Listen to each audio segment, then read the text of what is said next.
ओम शांति। कहते हैं दुख में सुमिरन सब करें। यह घोर कलयुग का समय, इससे अधिक दुख का अनुभव कर सकते हैं। हर आत्मा दुखी है, भगवान की तलाश में है, उसकी तलाश करते भटक रहे हैं। किसने दिया इतना दुख? हर मनुष्य का दुख उसको स्वयं की ही देन है।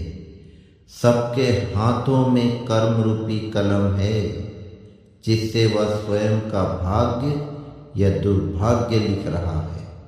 फिर जब कर्म फल सामने आता है, वह दुखी होता है, भगवान की याद आती है।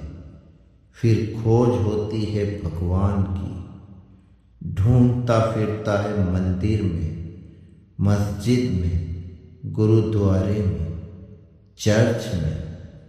प्रार्थना करता है, सिर पटकता है, मुझे ही इतना दुख क्यों मिला? हे प्रभु, मेरा दुख दूर करो। क्या मंदिर, मस्जिद, गुरुद्वारे, चर्च में भगवान है? वह तो बेहद है। बेहद की तलाश हद में कर रहे हैं। वह तो निराकार है, कैसे किसी आकार में समाएगा? लेकिन भटक रहे हैं, खोज रहे हैं। जिसने जहां कहाँ कहा वहां मान रहे हैं। फिर उस दर पर जाकर फरियाद कर रहे हैं। फरियाद पूरी हुई तो ठीक, नहीं तो फिर दूसरे दर पर जा रहे हैं। इस तरह दर बदर भटकते भटकते जीवन यात्रा पूरी कर रहे हैं। वह निराकार परमात्मा, उसे किसी आकृति में नहीं बांध सकते, किसी हद के चार दीवारी में नहीं पा सकते। वह तो हर बंधन से मुक्त है। जो स्वयं बंधन में बंधा हुआ होगा, चाहे मूर्तियों का बंधन हो, चाहे शास्त्रों का बंधन हो, वह किसी को कैसे बंधन मुक्त कर सकता है? उसे जो बंधन स्वीकार है, वह है प्रेम का बंधन, पवित्रता का बंधन।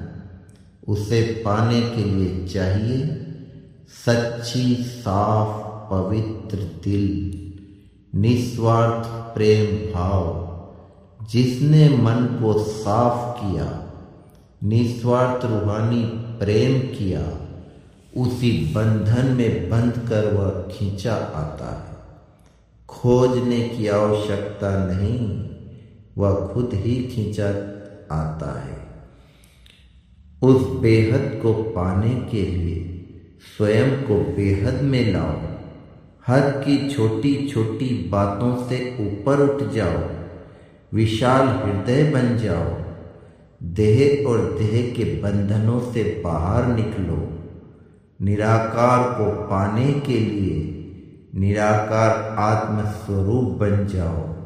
फिर देखो कैसे वह तुम में ही तुम्हें अनुभव होगा। कहीं जाने की आवश्यकता नहीं, बस स्वयं की को भूल उसकी याद में समा जाओ।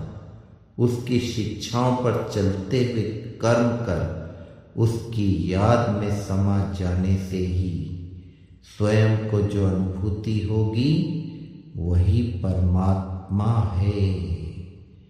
ओम शांति। शुक्रिया मेरे मीठे प्यारे बाबा, शुक्रिया।